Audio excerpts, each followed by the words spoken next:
they can, even being call in, you like open up the speaking to them. Yep. Gotcha. Okay, thank you. And if they're calling in, we need them to introduce themselves before they should speak. Otherwise, they won't be included in the minutes. And people can also can make comments to the live YouTube channel. I opened that up today too. Okay. Okay. We're good. We're good, Celeste? Okay. Yes. So I'm going to call the meeting to order. And the very first thing is public comment. So Don't we have to read our acknowledge? No, I'm following the order of the agenda, Dick. And the very first thing on the agenda is public comment. So because other folks have the same agenda, that's the way I'll do it. Then we'll get to the other. Isn't it required by the We will law? get to the other part later, Dick. We'll get to that when it's on the agenda, okay? Right now, it is public comment time. And I suggest maybe what we should do is unmute the unknown folks one at a time, and they can introduce themselves and see if they do have a comment.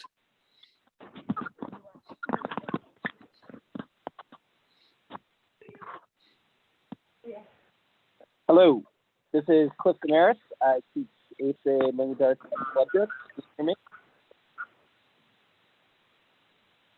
Hi, this is Corinthia Grayson, and I teach middle school at Floodbrook also. And of course, if you do have a comment, now you have 10 minutes between all of you to make them. So we'd like to hear from you if you do have a comment. Oh, great. I was a little confused. I didn't know if we were all unmuted at the same time. Now, I think Celeste is unmuting one at a time. Well, no, it looks like you are all unmuted now. Okay. But, let's hear from whoever's phone number ends in 984. That's me. So this is Cliff Damaris. I teach middle school at Floodbrook School in Londonderry. This is my 3rd year. First and foremost, I just want to say it's a privilege to teach the students of the mountain towns and to work for the TNG. And I'm just calling in to share my perspective and my experience as a middle school teacher during remote learning. So my wife and I are both educators. My wife is a special educator employed by the BRSU, and I am obviously an 8th grade teacher employed by the Taconic and Green at Floodbrook. And I think I've seen the whole gamut. And the one thing I would want to say during public comments is just that the situation with remote learning, I think has gone really well in regard to the planning and development of it, but it's untenable in the long run. Currently sits, at least for people with children. So we have 2 kids, 2 years old and 4 years old, and both being teachers with the exact same schedule. It's essentially meant that at no time can we be more 50% teacher and 50% parents, which is obviously unacceptable for either. The parents in the community have been incredibly understanding, flexible, and for the most part involved. Our administration has been very supportive as well, but as I think probably will be no surprise to anyone, the resources are sparse and the training is not there. So it has been a difficult run today, and I'll just yield the floor to whomever is next. Okay, I guess the next person will be the one whose phone number ends in 890. Is there someone in the meeting whose phone number ends in 890? Yes, I have no comment. Thank you. Okay, thank you. And someone whose number ends in 786? Yes, our daughter is currently at MEMS right now. Could you tell us who you are, please? Sure, Austin and Joelle Greenland. Our daughter's in 5th grade at MEMS. Hi. So we were told about this meeting, and we're here to listen, but also our one comment is, it really does take a parent. The school's been doing a great job with,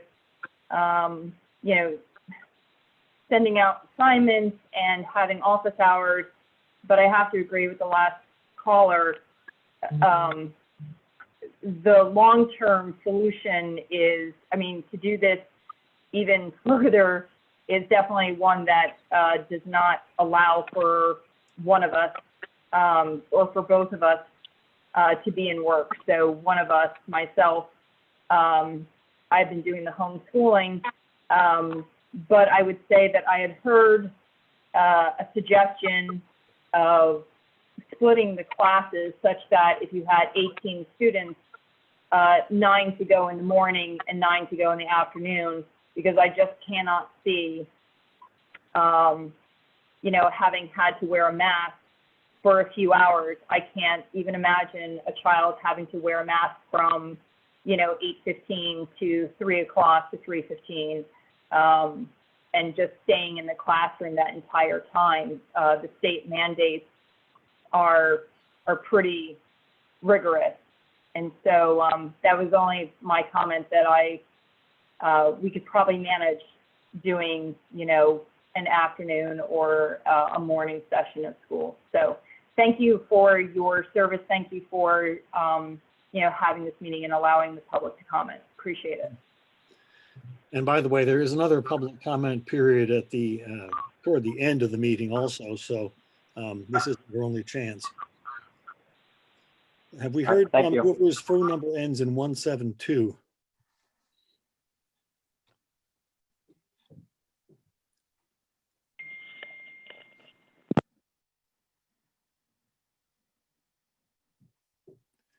All right.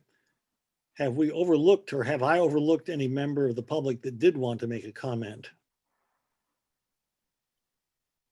Looks like I don't see anybody. Let's take a moment to review our norms. We reviewed our goals last time, and the norms are on packet page 2. Do you want me to read them? Sure. As a board, we will make sure all of our students are our first priority. We will honor the distinction between governance and administrative responsibilities. We will set ends policies, executive limitations policies, board management delegation policies, and governance policies, and measure our performance against these policies.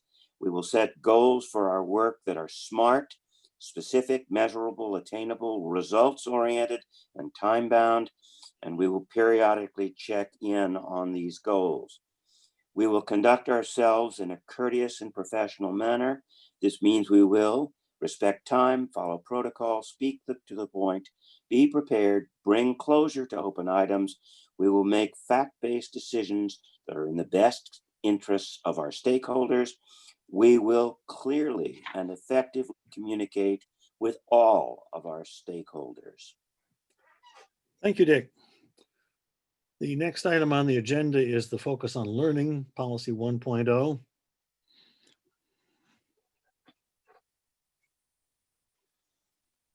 Jackie, do you want to speak to that, or will Randy be speaking to that?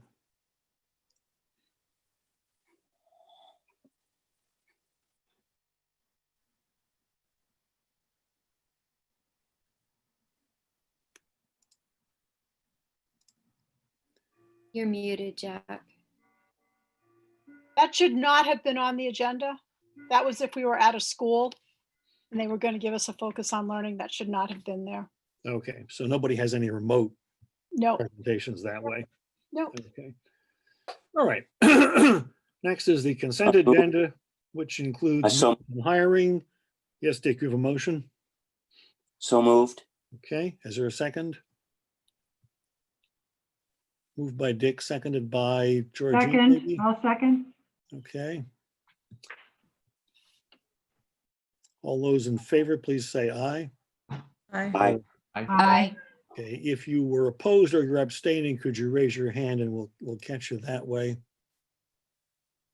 Don't see any hands raised. It looks like that's unanimous. It is unanimous.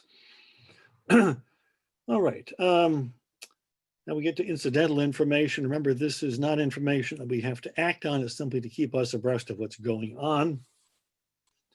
And either Jackie or Randy or anybody else, if there's things that you particularly want to call our attention to in packet pages 6 through,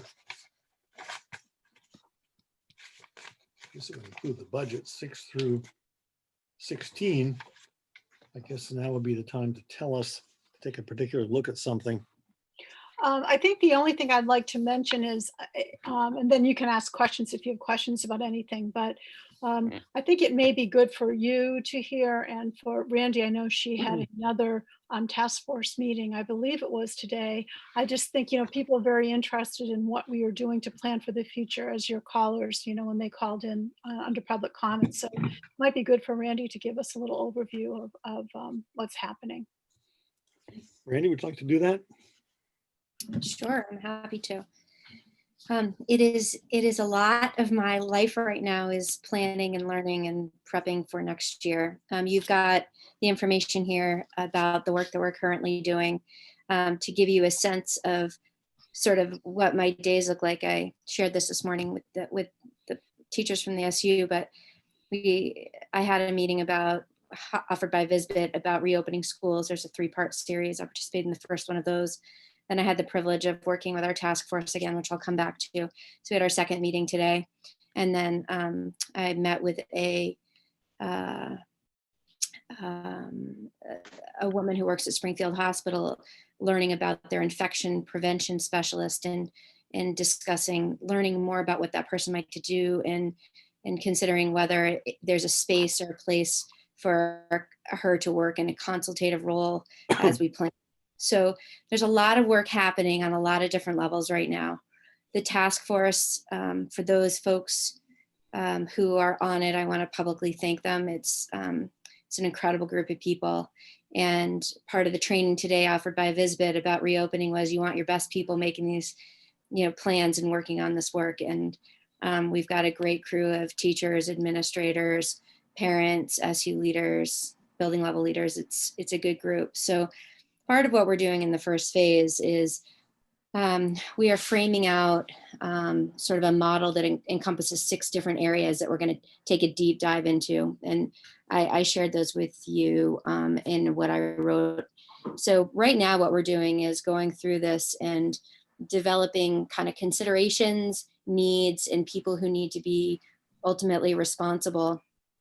And so we're going through each of those categories. And as a task force, none of us are really experts in any one of the 6 areas, but we're coming up with a lot of the questions and the thoughts that some of the callers made that I know many other people have.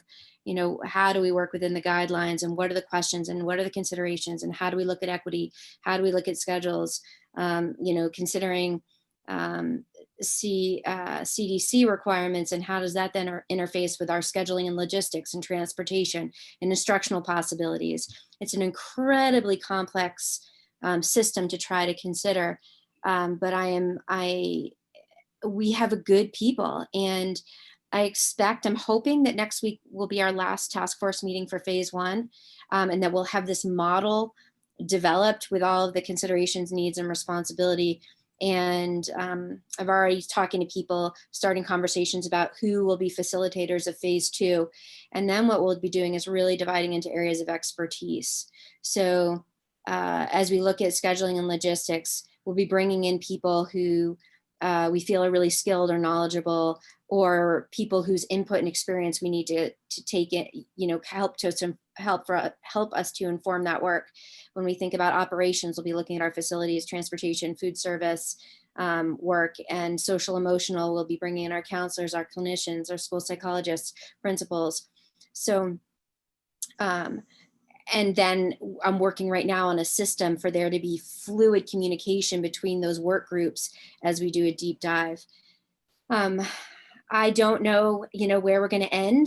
I've been really honest about the fact that, there's a lot of uncertainty. There's a lot of changing. The landscape changes all the time, as you know, so we are poised to be nimble and responsive to what's coming our way. Our goal is to get our kids and teachers back in school safely, following the guidelines and requirements as soon as we can. We're really trying to explore our system sort of in a nimble, fluid way, understanding and expecting that there will be likely times that we're going to have to close for short periods of time or longer in the future. So how to create a system that's flexible and easily able to respond to the changes that might come our way. Yeah, so there's a lot. It's exciting. Our teachers have been incredible. Principals, everyone is so thoughtful and solution focused, and I'm confident that we'll do a pretty darn good job of this. I really think we will. We're using a lot. We're starting to really look at the models that have already happened in other places, things that went well, things that didn't go well, how we, nurses have connected with. They heard a nurse from Switzerland talking about her experience, and they shared that. Folks are looking ahead at what we can learn from other experiences. So lots to do, but I feel like we're doing the right stuff. I think Lindsay has a question for you. Lindsay, are you unmuted? I am now. Randy, I appreciate all the work that you're doing on this. I guess some of my concern that I have is I've heard a lot of parents saying due to the regulations, they might start homeschooling their kids versus bringing the kids to school. Are certain schools prepared to help out those parents that are going to choose to homeschool, or we've not gotten to that point yet? That's on the forefront of my mind right now, and I've been engaging with folks in conversations about that. I think that my expectation is prior to the end of the school year, we'll have some information out about where we land with it. That concerns me. I don't want to be losing what could be a significant population of students to homeschooling. I would rather us be thinking about how might we offer more variability of programming to meet the needs of what our community needs right now. So we are engaging in conversations, and it's very likely my intent is to try to get some communication out about where we are. Whatever we have will not be completely thought out or vetted, but I'm concerned about the same thing. Thank you. I appreciate that. Anybody else want to comment or question at this point in the presentation? I'm just wondering whether at some point the state is going to have to redefine what homeschooling means. We shall see. Anybody else? Oh, Jess, yeah. I just want to let you know my internet is starting to act up, so I'm not sure if I'm going to get booted out or not. Let's hope you don't. I just wanted for us to publicly congratulate Randy on her doctorate. That's wonderful. Thank you, Deb. Thanks. Ben and Melanie had something to say. Ben first. Thanks, Herb. I just wanted to say thank you to Randy and to the committee that she's working with, just publicly as a board member for this work. It's there are just so many unknowns in this, and it's so important to have confidence in the people who are doing that hard work of running through all the different options and opportunities and really thinking this out. So I really appreciate it, and just want to also ask for more opportunities for public to hear what's being considered or what's being talked about, and or have a way to give input. And I know, like, just looking at our board meeting tonight, we don't have a lot of public input here. But I've got to believe that there are a lot of people, I know there are a lot of people that have really struggled through this time in schools and have a lot of different ideas about what can work and what really can't work from a lot of different angles. And I know you're probably doing some of that, but just transparent would be really valuable. So let me add, I didn't share this earlier. Yesterday, we sent a survey out to parents, teachers, and students. I just pulled it up on my computer. I haven't gone through this yet. You'll understand why in a moment. It's open until Friday, and I have 268 parent responses to this point. I have 86 teacher responses and 109 student responses. Wow. So we are, I told the task force today that my intention, I said to Skylar, get ready for some work this weekend. My intention is to go through this and to be able to present themes and big ideas and input from all three of these stakeholder groups at our task force meeting next week. So I am with you 100%. I think it's incredibly important. And I can say on a quick look, I have many, many, many comments. People said, are you sure you want to open this up for comments and not just have check boxes? And I said, yes. And now I'm like, oh goodness, I'll be doing a lot of reading this weekend. So point well taken. And I agree 100%. Thank you. Melanie, did you want to say something? You have to unmute yourself. I'm all set. Oh, okay. I'm missing anybody here? Okay. I think Jim wants to say something, Herb. Oh, Jim? No, I was just curious about, that I love the idea of the survey that you're doing and the broad responses and all that. I know you're taking it to the task force, but I was curious as to when this board might start to get a feel for what came out of the survey. So one of the areas that we're going to be developing is communication. And so a communication plan over the summer, I think, is really important because it's going to feel like at the same time a very short period of time and a long period of time if I don't quite balance communication appropriately. So the feedback from the survey is going to be guiding the work of the task force. So the work that the task force is doing is going to be incorporating all of that. I wasn't actually, I'm not completely sure that the purpose of it is to inform the work. I didn't necessarily have an intention of sharing it out as survey results to any one particular population of people. Having said that, it's very likely that the way it's going to be aggregated will be the big findings that would likely be available. So I can think more about that, but the purpose was to really inform our work. Thank you. Anybody else have any comments or questions at this point? You can either use the raise hand feature or you can just try to wave. Don't see anybody. Okay. I think maybe we interrupted your presentation, didn't we? Were you finished, Randy? I am finished. Thanks, Herb. All right. So the next thing would be the financial update. So I included that in your packet. If you're a BRSU board member, you've seen that. I just thought it was really good information for all of our boards to have. It gives you an overview of the work we've been doing over the past few weeks.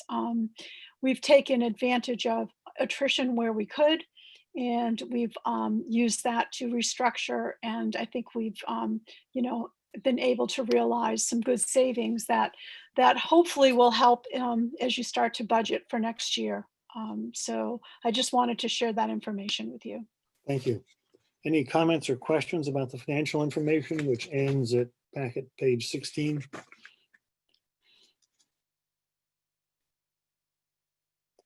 Don't see anybody. If I miss you, just unmute yourself and enter the conversation. All right. So the next item would be something that I know Ben and I have been interested in for some time, which is student representation on the board. If you look at packet page 17, there is the superintendent's proposal. I just have one question, Jackie. The third bullet says student reps can participate fully in meetings and other activities, but cannot vote.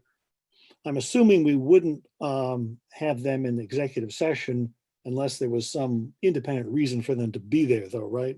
Correct. Yep. Yep. Do you want me to speak to this at all, Yes, Herb? please. Yeah, go ahead. Because I know you talked to a bunch of people before you came up with this. Yeah, I just want to give you a little bit of background and how we got here. And so I did reach out to, I have listserv, I have the ability to connect with all the superintendents in the state. So I reached out with a question and asked anyone who had student reps on their boards to please get back to me and let me know how they did it, what worked, what were their challenges. So this is really, I kind of took the best, places that they felt where it worked the best. I took ideas from them, and that's what I've put here for you. I do want to let you know that in I think every superintendent that shared with me their experiences with student representation, it was challenging. Um, none of them, I don't think any of them really felt that it was doing what they wanted it to do. And so I just want to be really upfront with that.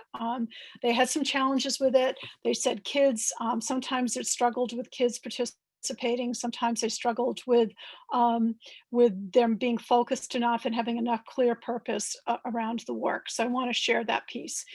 The other, and the other, as you enter into this discussion around this, I, one of, I think, those of you that have been around for a while, and David's not here tonight, but Jim Salzgiver will remember this. Georgine may remember it wearing a different hat, but I think it may be good for you to think about if student voice is what you want and you want the students to inform your work on certain issues. In the past, what we had done, for example, when we were entering into ends policies, we put together a student group for representation from all of our schools. And there was at least one person from each one of our schools. And it was a very focused conversation. And they ended that with presenting to the board. They surveyed students, they got information from them as to what matters for them in their schooling. So it was they had a purpose, they were very focused, and their words were very powerful, and they really influenced the board, and it was great work. So I'm just throwing that out there because if student voice is what you want, there may be other ways that are more effective in doing that than having student reps on the board. Because you just may want to very intentionally say, we care about these two issues, let's put a student group together and get some feedback from them. So just wanted to say that before you get into this discussion. I guess to make the discussion orderly, what we probably should do is see if there's a motion to adopt the policy. Let's see now. This is not presented exactly as a policy, is it? No. So it's simply a motion to take some action here. I guess let's make sure that there is a motion and there is a second before we go ahead and discuss it.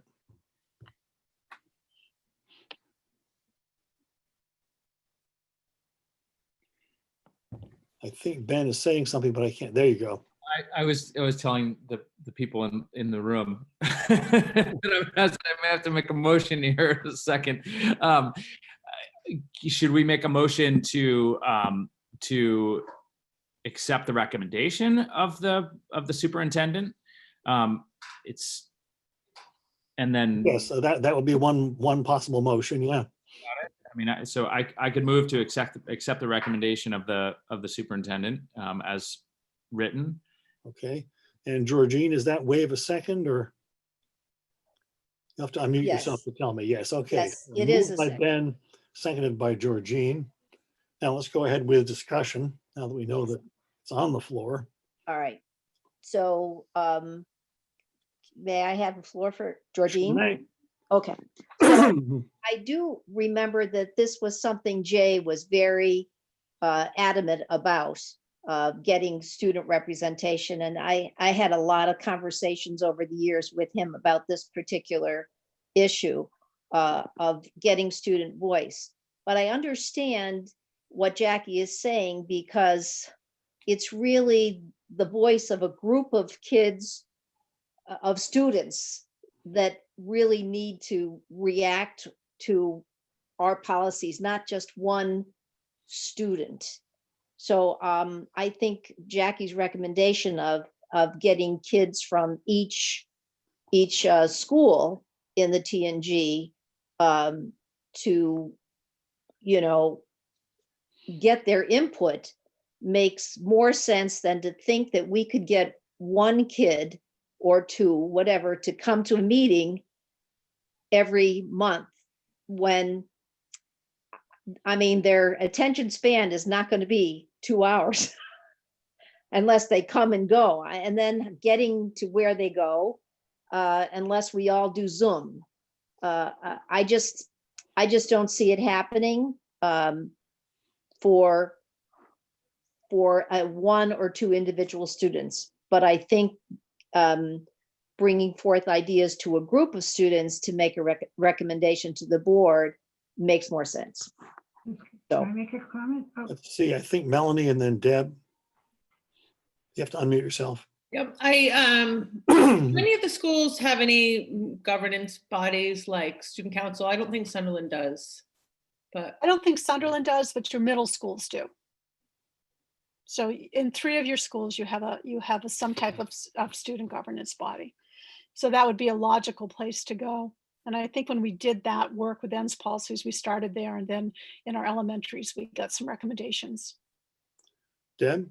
I just have concerns because the students would be juniors and seniors in high school who had to have attended one of our schools in 5th through 8th grade, but they'd be 3 or 4 years beyond that by then. And I wonder about their interest and their commitment and their involvement in issues, in the 5th grade or the 7th grade by the time they're busy in high school.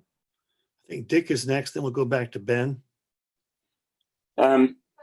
Because of the Board of Education that I served on in Connecticut, did in fact have student representatives. My concern mirrors a bit of Jackie's. Second, all of those students found it very difficult to accomplish their homework during board meetings. Third, without critically being focused on issues that they cared about, they found that many of the issues that the board was considering had nothing really to do with them. As a result, some kids stayed for the whole meeting through the 10 years that we had student representatives, but mostly by the end of the year, as they were focused on wrapping up their senior year or their junior year, they effectively checked out and stopped showing back up. So if we do this, I think it's particularly important that we allow the students to leave when the business that they're there to be a part of is largely concluded. And if they want to stay, they can stay. But I also think it's important that they also have a pretty focused agenda of exactly why they're there. I like Jackie's proposal much better because it agrees with Deb that we want the input of the kids who are actually enrolled right now in our system. The biggest issue in Bloomfield, Connecticut was the dress code policy. And the students had a great deal to say about that. They could have cared less about finance. Back to Ben. Yeah, I guess I'd like to respectfully disagree and say that I think the young people of today are far more active and vocal and opinionated about issues that have a huge amount of relevance to what's going on in our schools. You just look at what's happening around the country right now in our community, in our state, across the nation. People rising up in solidarity and saying there are things that are really wrong with the systems that we have, and that the racism that exists in our society and our communities is pervasive. It's come up in Manchester, it's come up in Burlington, it's coming up obviously all across the nation, and there are young people that are at the forefront of this. I mean, my partner is an educator at Burton, and she got a call this morning from a group of students who said, we're organizing a rally this weekend. These are high school students, and because these are issues they care about. And so to say that young people won't engage with this work, I think is selling them short. I think there are a lot of things that we have to do as a board, and the more that we move to policy governance, that's really looking at, we're not in the details of what happens in the schools. That's not our role as a board, and perhaps there needs to be a youth advisory committee that's working directly with principals, as school governments do in the middle schools, and in the BRSU office, with the superintendent. It's sort of like looking at how decisions are made at that level, because that's really outside of the purview of the board. But I do think that there is real value in us walking the talk of equity and saying, nothing about us without us. I mean, that's a watchword for a lot of these young groups now. And saying if we're making decisions about the lives of young people, we should have their voices at every level of the decision-making process. And it may be a challenge to find young people that really want to engage with us, but it may not. And I think if we don't offer the space for that, I think we're doing a disservice to the ultimately the system that we want to have, right? I mean, we want to get to a place where our young people are active and engaged citizens and really want to contribute and participate in this way. And if they don't right now, then I think that's symptomatic of problems we have with the system. So to say that we shouldn't have it because no one's interested is admitting that we have a problem with the system. So I would lean that direction, saying let's create the space for it. And I would go further and say, ideally, we get to if it's legal that they be allowed to vote, then we should allow them to vote. And if they're not legally allowed to vote, then we should find a way to have their voice counted when we're actually voting in the decision-making process. So Rachel could correct me if I'm wrong. I don't think that they'd be legally allowed to vote. They can if they're, I know they can if they're 18 because they can at the state board level. So if we're talking, but that's under a different statute though. I'm not touching this with a 10-foot pole, but they're not elected, and that's my only opinion. Yeah. Okay, Melody, did you have a hand up a while ago? Need to unmute yourself. Jackie, want to go first? I saw your hand up earlier. Okay. I just want to say also, before we expect them to come to us, I think it would go a long way for us to be willing to meet them where they're at. And if there are committees that are meeting and governance bodies in the schools, rather than expect them to always just come to our level, why not? Or could we consider sending a school board member to some of their meetings regularly so that we become a presence and they become more comfortable with us?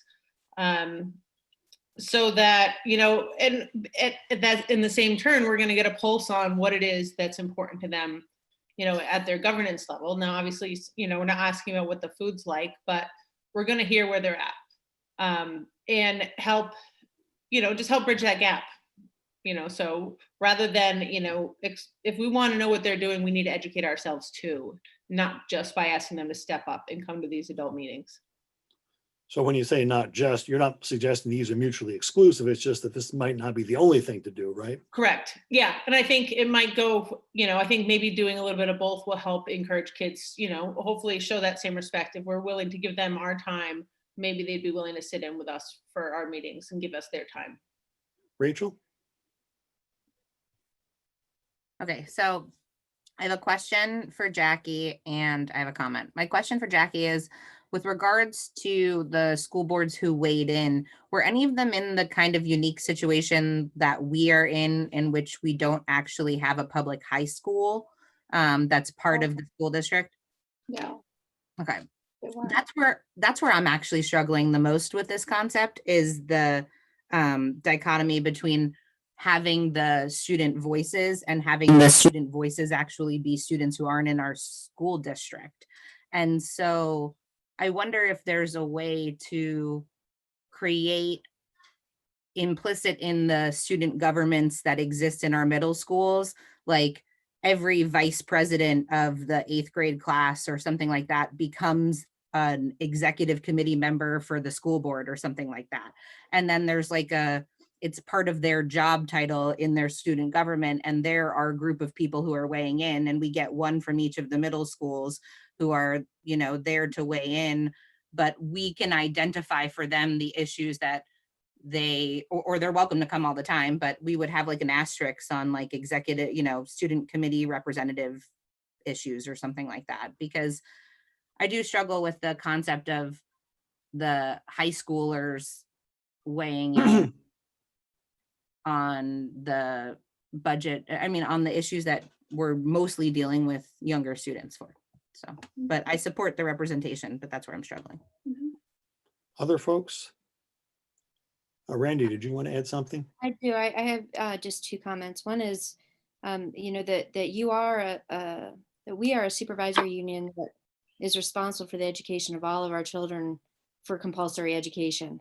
So while these students don't attend our 6 BRSU schools, we are still responsible for their education. And you do, you know, our model of having school choice for grades 7 or 9 through 12 directly impacts all of our students. So I think that if we kind of consider the fact that our students are not only our students in our schools, they are all of our students that we are responsible for their education for. We might consider just reframing or remembering that. I guess I just want to say that to put out there that I had the opportunity, Corinthia was called in earlier. She and Charlie Herzog invited me to join their 7th graders who have been studying what we're talking about returning to school. And I had an opportunity to join them last week and spend time with questions and answers. And I have to agree with Ben. We've got some pretty articulate, bright students with some incredible ideas. They asked me initially what my biggest, what I was kind of working through the most or struggling with the most. And I talked about equity. I talked about how do we approach coming back in the most equitable way when we've got diversity of learners and diversity of situations and working parents and independence and age and so many factors.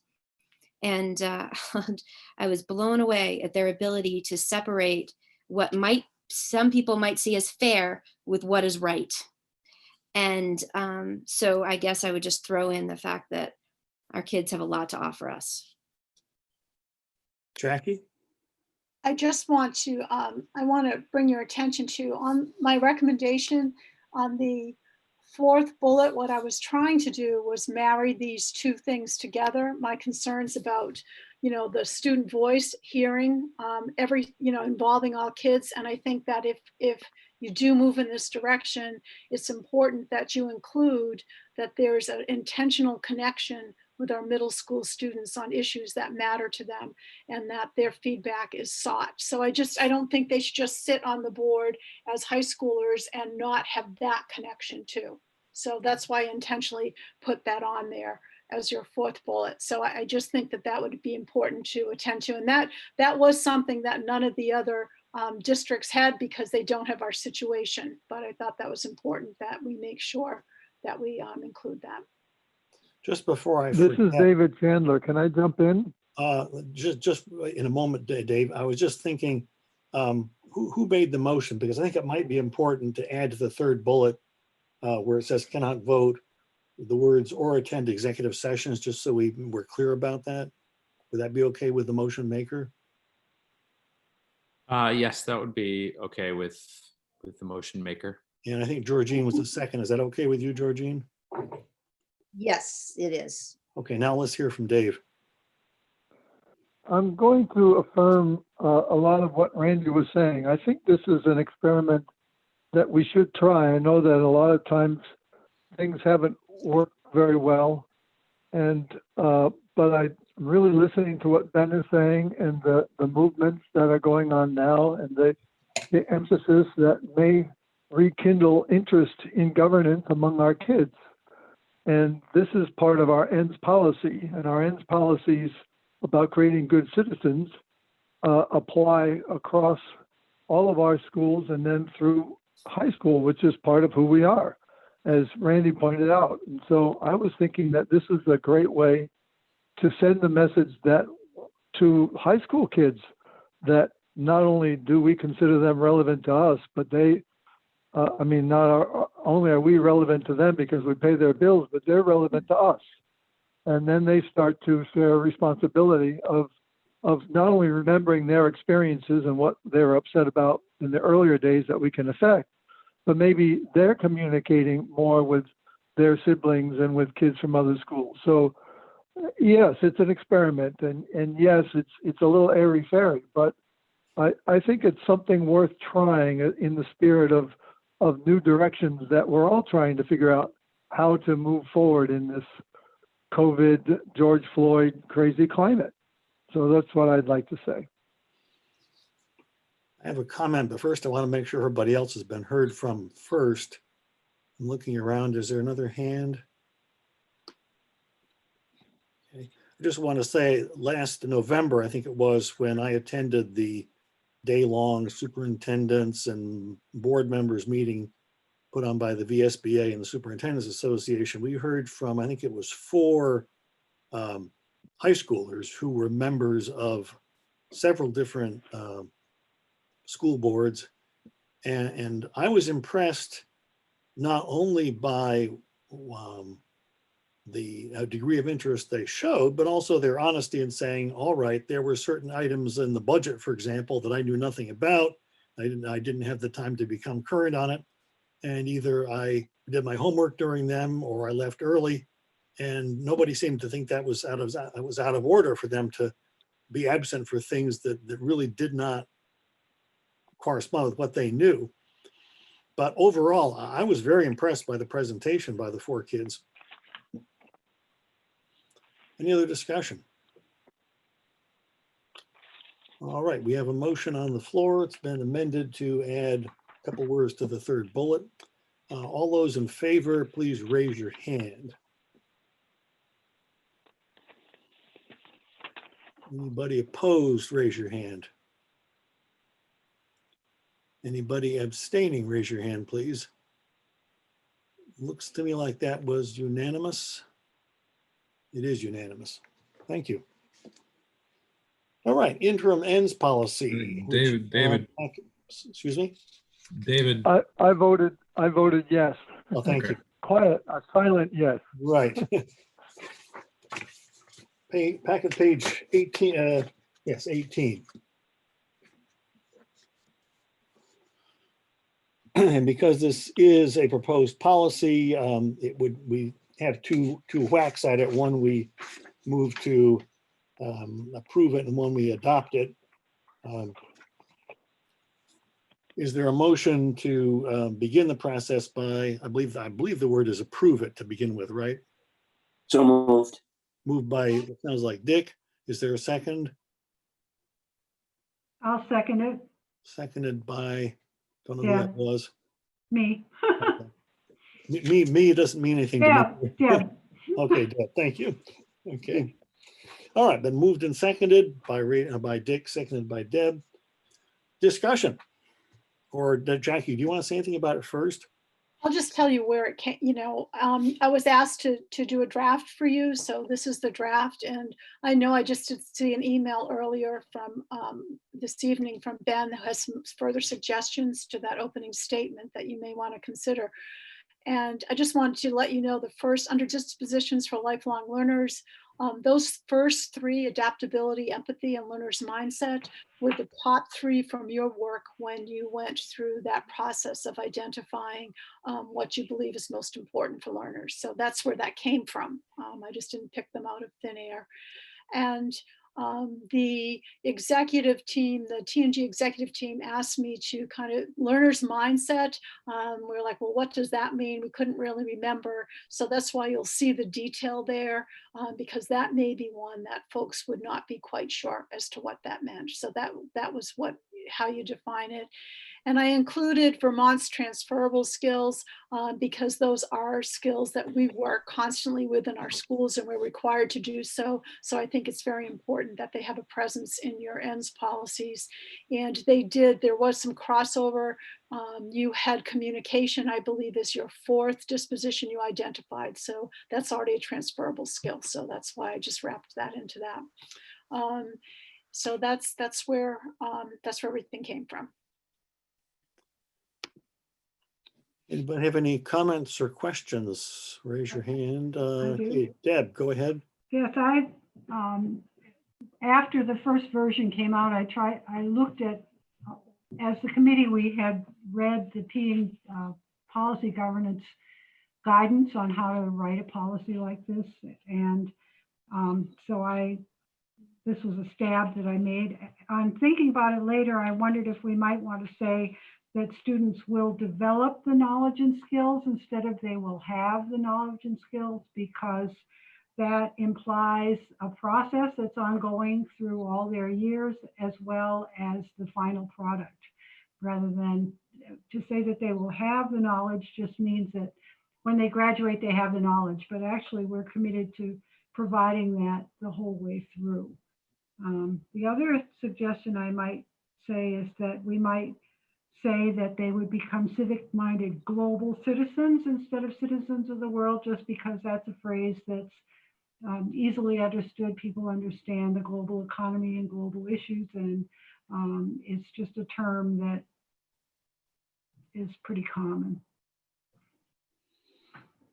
Otherwise, I thought that the dispositions and the academic achievement were right on, exactly what we all talked about.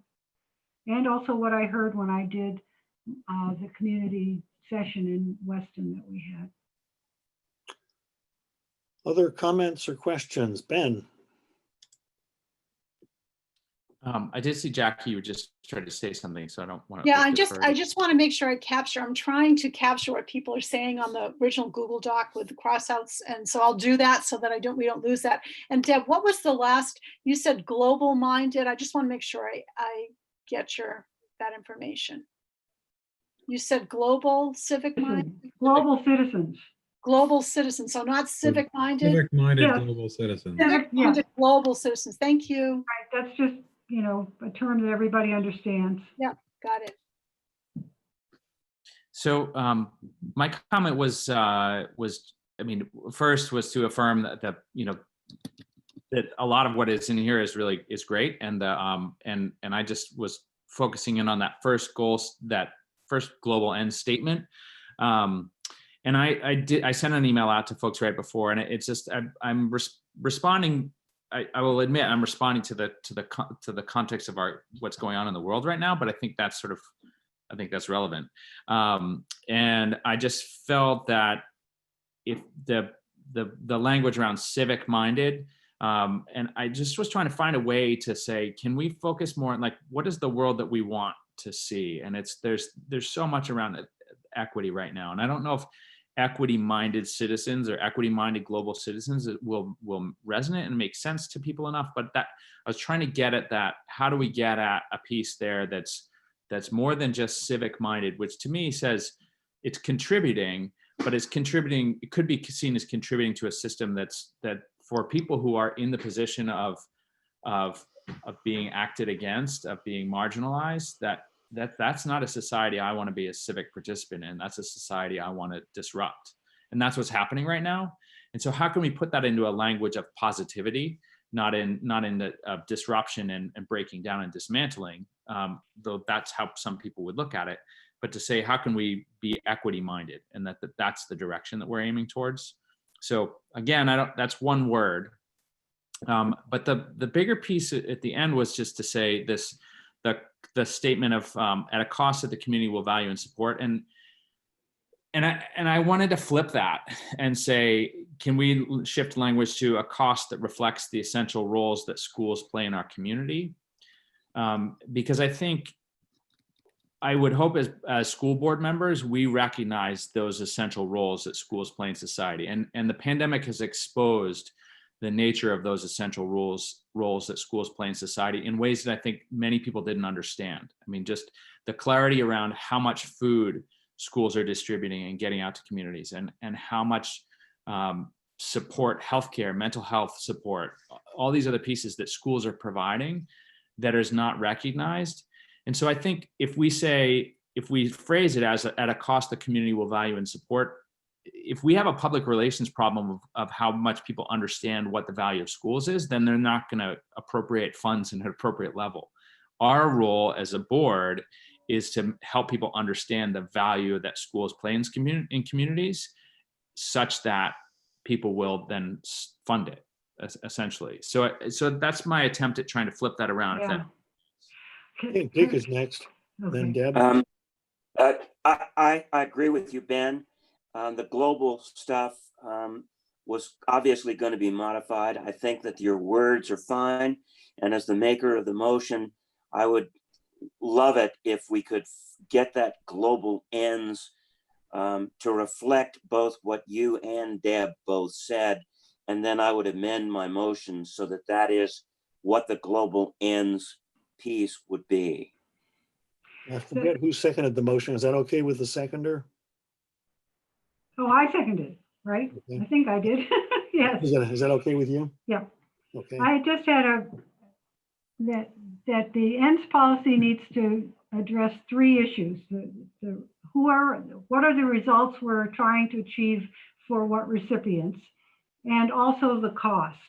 So somehow we need to address what it costs. Some policies say we will spend 15% of our, income. Others say, whatever percentage increase from that, they give numbers to the cost. I don't think we want to do that, but ultimately our cost is what the taxpayers will spend somehow. I mean, that's the money we have to spend. And I agree, Ben, that we need to find a better way to state it. But if our goal is to provide the highest value we can, so that taxpayers are willing to support it and to pay for it. That's the cost. So I don't know how we say to people how we pay for this. I mean, the cost is how do you pay for it? Let's just stick with that part of the motion for the time being, the cost part, which is in the first paragraph. Mm-hmm. Anybody have any more comments on that? I can wait, but. Well, if it's a comment on cost, I see Rachel and then Ben, okay. I actually support Ben's position on this because I think it's a broader understanding of what education should provide, and and I understand that we're at the behest of what the taxpayers are willing to vote for, but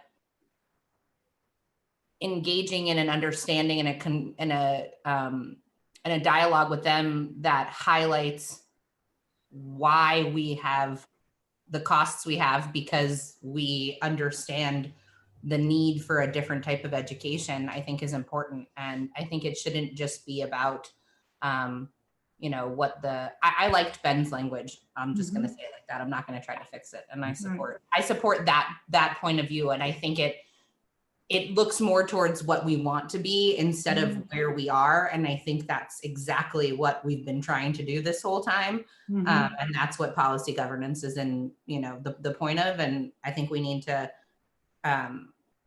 make these as kind of grandiose as we can in that sense, to target towards where we want to be instead of accepting it as where we are. Back to Ben and then Deb. Yeah, and I'll be really quick. I think I did the language I put in that email does have cost in there, but it's at a cost that reflects the essential roles that schools play in our community. And so it's acknowledging that there's absolutely cost, and that's how we have to meet our ends, is like with that in mind. But setting that up at a cost appropriate to reflect the essential roles that schools play in the community. And then it becomes our burden as a board member to work with the community to help them understand what those costs are, and then see if it passes, essentially. Yeah. Then we haven't done our work right to support the superintendent and communication with the community. So. Yeah. Oh, I'm sorry, I didn't get to read your thing, Ben, but it sounds like it combines them both. I guess we just need to acknowledge that our owners are our community. We serve on their behalf and we're accountable to them.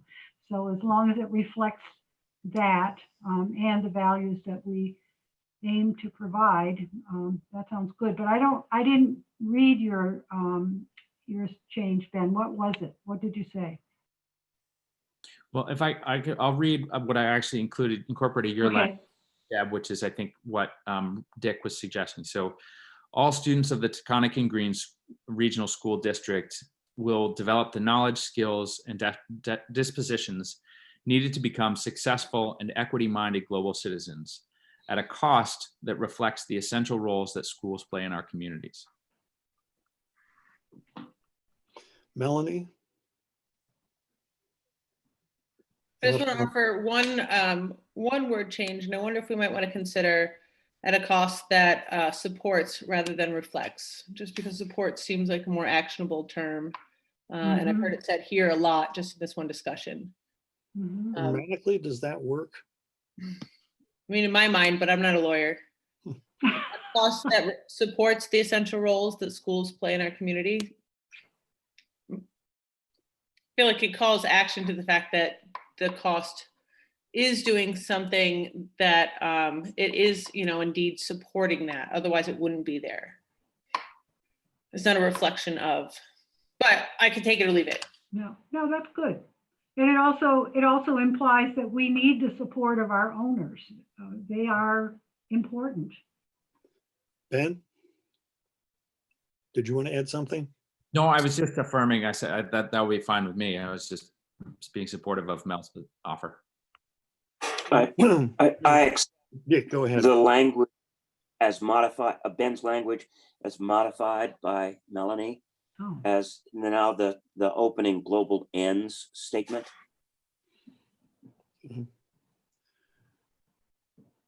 Other comments? So I just, Deb, go ahead. I just wonder what our next steps are with this. Will we still take this out to the communities and ask their opinions and go through all of that as we were going to before? Yeah, I think At we some do. point? The reason for it being presented now was we realized that we really didn't have anything that told the administration what they were supposed to be Right. doing. Right. No, it's good. Other comments? Shall I have Celeste read the motion as it's been changed now, just to make sure we all know what we're, or at least the first paragraph? I think that's all we changed, isn't it? Mhm. Celeste, could you just read the first paragraph as it's been changed, please? I haven't been taking notes on what the changes are. I see that Jackie has. But what I would do is I would put the motion to accept the recommendation as presented with changes per the discussion. want me to read the We really final need to one? have detail in the minutes about what we passed, though. So Jackie, could you read Want me to read the root for us? final one? Sure. Mm-hmm. All students at the Taconic and Green Regional School District will develop the knowledge, skills, and dispositions needed to become successful and equity-minded global citizens at a cost that supports the essential roles that schools play in our community. Thank you. Any further discussion? Melanie. Nice. Melanie, did you want to say something? No, that's just a hand up. Okay. No, I'm just Thumbs giving up. it a thumbs up. Yeah, okay. Yeah. All right. I'll call for a vote then. All those in favor of the motion, including the changes read by Jackie, please say aye. Aye. Aye. Anybody opposed, please say nay or raise your hand. Dick, are you raising your hand or are you just adjusting something? I was adjusting something, but Okay. I wanted to say that our purpose now needs to Well, be. wait. I'm just trying to figure out what the vote was here, first of all. It's unanimous. Okay. Well, I based didn't ask for abstentions. Anybody abstaining? Okay, it is unanimous. Go ahead, Dick.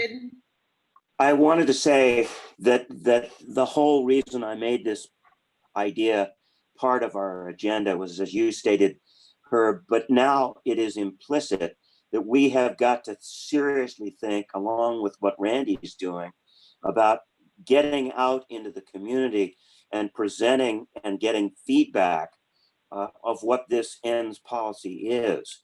And we have a retreat coming up, if we accept the meeting schedule, on the 18th of August. And I think it's very important that we aggressively get out into the community, even if it's to publish exactly what the new ends policy is, that is potentially going to be the policy, and ask for comments. Anybody else on this topic of the ends policy, the interim ends policy? Don't see any hands. Okay, let's go on to the next item then, which is we need to appoint board members to replace two folks who have resigned, and we have just 2 letters of interest as far as I know. Is that right, Jackie? That's correct. Okay. So I think it'd be appropriate for somebody to move that we appoint, and I don't have the names here in front of me, unfortunately. It's John Wilson and Jane John Worley. Wilson to replace Georgine, and what was the other person? Jane Worley. Jane Worley to replace Jay. Jay. Jay. Yeah. So moved. Moved by Dick. Is there a second? Seconded by Jess. Any discussion? Dick. Having worked with John Wilson in the Taconic, in our Northshire committee, I have to say we are extremely lucky that he is joining us because he is an outstanding board member, a knowledgeable person, and only reason he didn't run before was that his mother was in the way and he felt there was a conflict of interest. So I very much support him, and also Miss Worley. I've come to know her through the Facebook, and she seems like an extraordinary find for us, although I will miss both Georgine and Jay. Mhm. I think we'll make sure the minutes don't say that his mother was in his way. Any other discussion? All right, all those in favor of the motion, please say aye. Aye. Aye. Anybody opposed, please say nay and raise your hand. Not that I expect anybody. Anybody abstaining? Can I say that passes unanimously? All right, it passes unanimously. We have one other business, and with the resignation of Georgine, there is a now vacancy on the BRSU because Georgine was a part of that. And so we need to ultimately, if not today, certainly soon, nominate a replacement for the BRSU. That can be done today if anybody has a nomination.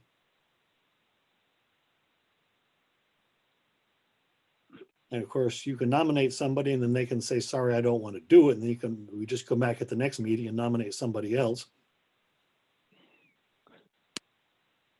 Melanie? No?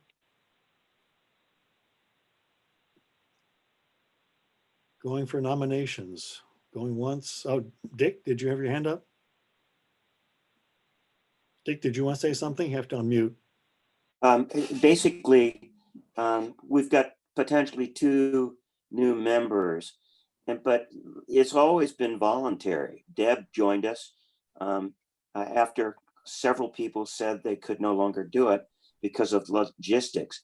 I would point out that right now there are only about 4 or 5 at most meetings of the BRSU. And Mhm.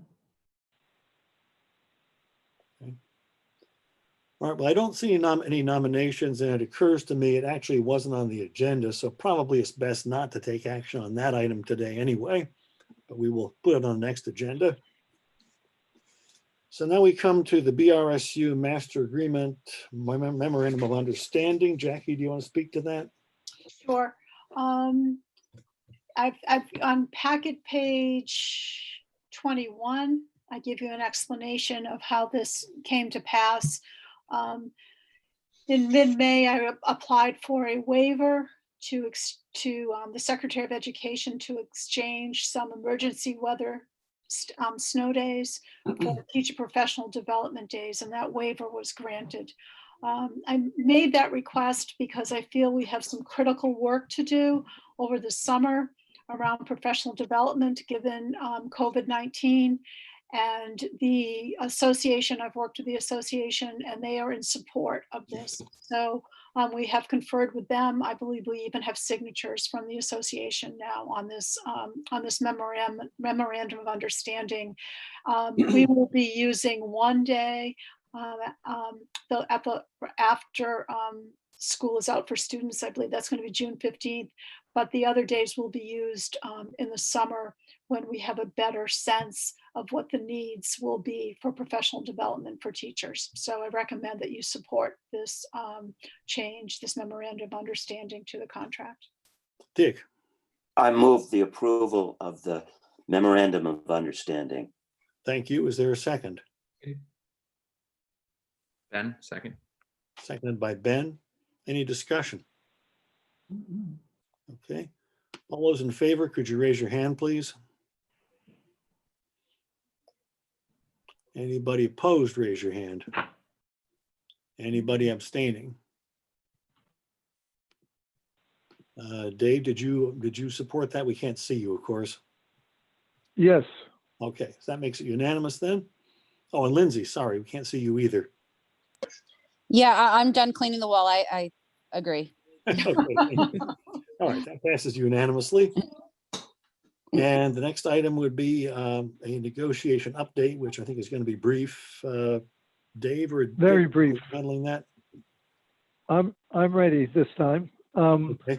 So basically, we had a meeting last week or week before, and we're still in the process of negotiating. We clarified the offer, and it's still being considered. And we're meeting again this Thursday, and hopefully there will be some progress and some movement, and you will know, because we will require a special meeting to ratify the agreement if we get that far. So we're on the edge. You guys gave us approval to proceed with our offer, and we're in the midst of that, and we should find out something on Thursday. Thank you. Any questions or comments? Seeing none, unless, nope, okay. And we need to take care of a few hiring items. That would be on packet pages 25 through. I believe you already approved those hires under the consent agenda. That was just your backup. Oh, that's right. Yes, so we did. Yep. And please remember that if you printed it out, destroy it. If you save it on your computer, somehow get rid of it because it is confidential. And we're into the second public comment period, but I think all the public actually left us, didn't they, as far as I can tell? Mhm. Yeah. Can I make a comment? Sure. Since we won't be able to do this on a future agenda, I think we should publicly thank Jay and Georgine for their service on the school board, and especially also thank Jackie for all her years of service. I wish we could all be together. I'd bake a cake. I don't know if we can do a round of applause on Zoom. Does that work? But some way, it's just a big thank you to all three of you. So. I think we can all unmute ourselves and. Thank you. Yeah. Oh, nice. Oh, congratulations. Oh. Jackie, Get on it. your life. Oh, get out of here. Dog too.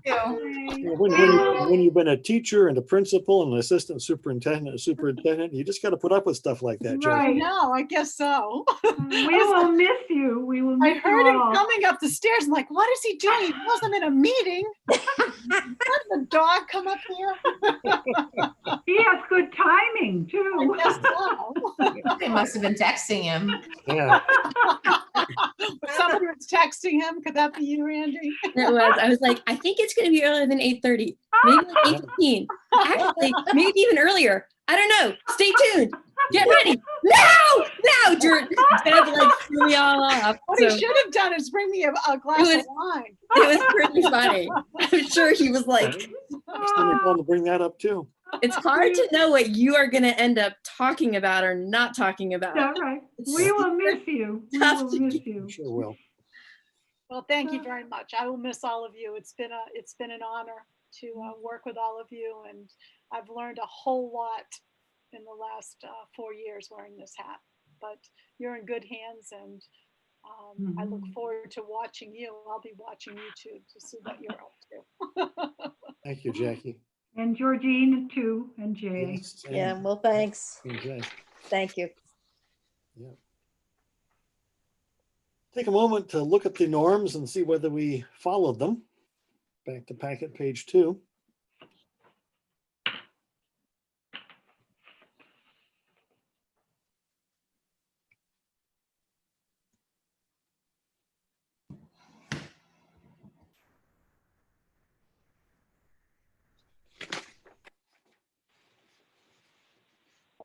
Are there any comments on whether we did or didn't?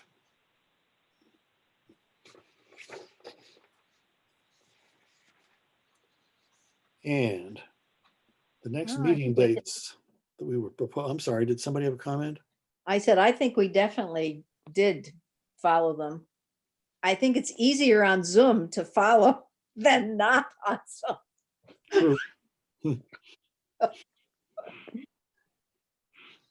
Anybody else? Okay. So some of this is new to folks because these weren't on previous agendas, but we would like to have the next regular meeting on August 11th, followed by the retreat a week later. And I see here 8 a.m. Was that right, or was it supposed to be 9 a.m.? I believe we had 9 a.m. That's what I think is on my 8 calendar. seems early. I was told 8, but it does seem early. We can change that. Can we change that to 9? Sure. Okay. And then the next meeting after that would be September 2nd. And we don't know for sure on what format these things are being held, but we can assume it'll be Zoom.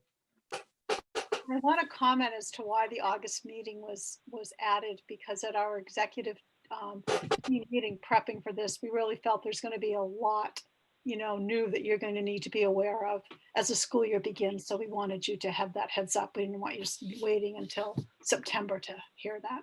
Right. We thought it's going to be heavy on information and light on decisions, probably. Yeah. Dick. We need to make sure that the board is aware that if negotiations are successful, as David pointed out, we will need, after the teachers ratify their comment, to have a special meeting. Dave mentioned that too. Thank you, Dick. Just a point of information. The 2nd is a Wednesday. Are we moving to Wednesdays? That actually works better for me, but. Was that our intent, Jackie? No. So I don't know what that date is there. No, it's not our intent. So it should be the 1st then, shouldn't it? It should be the 1st. I have it on my calendar, Celeste, on the 1st. Okay.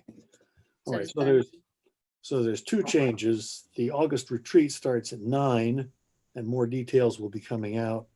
And then the September meeting is on the 1st. Thank you, Rachel, even though it wasn't good for you.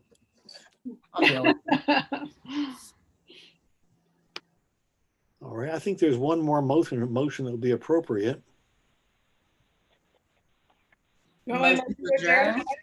Dick?